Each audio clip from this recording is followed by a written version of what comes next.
अपने वेदांता हॉस्पिटल में sleep summit organise कर रहे हैं। इस स्लीप समिट में 2 पार्ट है।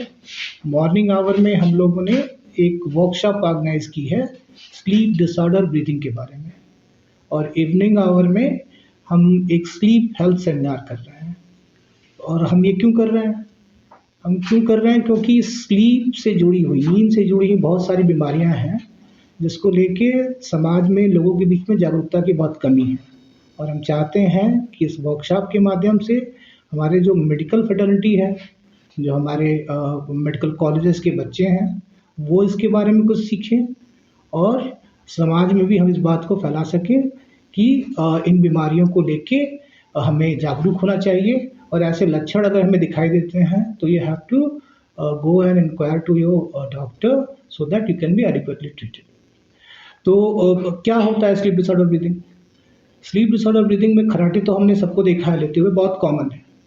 सिर्फ खराटे हैं तो कोई बात नहीं, लेकिन अगर खराटे के साथ साथ सांस रुकती है या फिर सांस लेते और सोते वक्त सांस की कमी होती है तो इसके बड़े सारे दुष्प्रभाव होते हैं हमारे शरीर पे। अगर सांस रुकती है तो शरीर में ऑक्सीजन की कमी होती है, ऑक्सीजन की कमी होती है तो उससे कई बार हमारी नींद टूटती है, और ऐसा सैकड़ों बार हो जाता है रात में। और इसकी वजह से नींद जो है हमारी वो पूरी फ्रेगमेंटेड हो जाती है। तो बहुत कॉमन लक्षण है ये कि आपको सुबह नींद ज़्यादा आ रही है, आपको थकान महसूस होता है, आप थके थके लगते हैं, आपको आपका कंसंट्रेशन अच्छा नहीं होता है, आप अच्छे से काम नहीं कर पाते हैं। तो ये तो एक न्यूरोकॉग्निटिव पार्ट हो गया। दूसरा पार्ट होता है कार्डियोवैस्कुलर कॉन्सिक्वेंसेस का। इसका मतलब हुआ कि ऐसे पेशेंट्स में हमने देखा है कि इनको ब्लड प्रेशर होने के चांसेस बाकी लोगों से ज़्यादा होते हैं। इनके हार्ट पे बहुत असर पड़ता है, हार्ट फेलियर और हार्ट अटैक आने के दोनों के चांसेस बाकी लोगों से ज़्यादा होते हैं।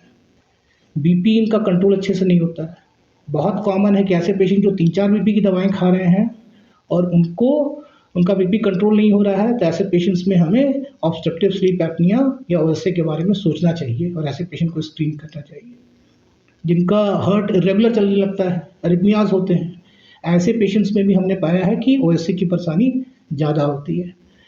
तो हम इस वर्कशॉप के माध्यम से हम ये सारी चीज़ें लोगों को बताना चाहते हैं। दूसरा जो पार्ट है कि इस परेशानी को पहचाने कैसे। खराटे तो सभी को आ रहे हैं, तो इसके लिए हम एक स्लीप टेस्ट करते हैं।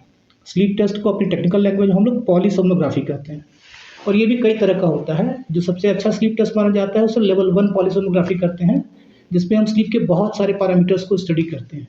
ऑक्सीजन की कमी हुई, सांस रुकी क्या, ब्रेन जगह क्या। एक लेवल 3 पॉलीसोमनोग्राफी भी होती है जो घर पे जाके होती है, जिसमें सिर्फ हम सांस की जांच करते हैं, और इससे हम पहचान करते हैं कि मरीज को ये परेशानी है या नहीं है, और है तो उसकी सीवियरिटी क्या है, माइल्ड क्या है, मॉडरेट है, सीवियर है। तो ये सारी चीज़ें।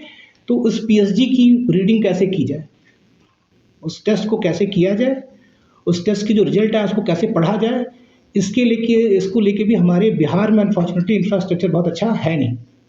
जैसे अभी हमारे यहाँ 8-10 मेडिकल कॉलेजेस हैं, लेकिन सिर्फ एक ही मेडिकल कॉलेज में पॉलीसोनोग्राफी की मशीन है, बाकी मेडिकल कॉलेज में मशीन ही नहीं है। हमने अभी ये मशीन अपने यहाँ स्टार्ट की है, ठीक है। तो चूँकि मशीन नहीं है तो उसकी ट्रेनिंग भी नहीं है, और ये ज़रूरी है कि समय के साथ हम लोग भी समाज के साथ, दुनिया के साथ चलें। तो दूसरा जो कंपोनेंट था कि हम इस पीएचडी की स्टडी कैसे करते हैं, इसकी रीडिंग कैसे करते हैं, ये अपने जो पोस्ट ग्रेजुएट बच्चे हैं जो डिफरेंट मेडिकल कॉलेज में पढ़ाई कर रहे हैं उनको सिखा सकें। तो अभी मेरा फर्स्ट हाफ में जो हमारा कंपोनेंट था कि हम लेक्चर्स दे रहे थे, और दूसरे हाफ में हम उनको पॉलीसोमनोग्राफी पढ़ना कैसे है ये सिखाने की कोशिश करेंगे। इवनिंग में जो प्रोग्राम हम कर रहे हैं उसे हमारा स्लीप हेल्थ सेमिनार है, ठीक है। तो स्लीप हेल्थ सेमिनार में हमने इस प्रदेश के जो हमारे सीनियर डॉक्टर्स हैं, फिजिशियंस हैं, उन सभी को बुलाया हुआ है, और उनको बुला के हम एक स्लीप और हेल्थ कैसे जुड़े हुए हैं, स्लीप डिसऑर्डर ब्रीथिंग के क्या कॉन्सिक्वेंसेस हैं, ये सब डिस्कस करेंगे। तो इसमें हमने हार्ट के डॉक्टर को, जनरल फिजिशियंस को, एंडोक्राइनोलॉजिस्ट को, सभी को बुलाया ताकि सभी लोग एक साथ बैठ के इस चीज़ को डिस्कस कर सकें और इस परेशानी को पहचानने में आसानी हो, लोगों में जागरूकता बढ़े। अपनी जगह पे जो जहाँ पे हैं लोग वो भी इसके बारे में बात करें ताकि ये मेडिकल फैकल्टी में फैल सके और समाज में भी इसको लेके जानकारी बढ़े।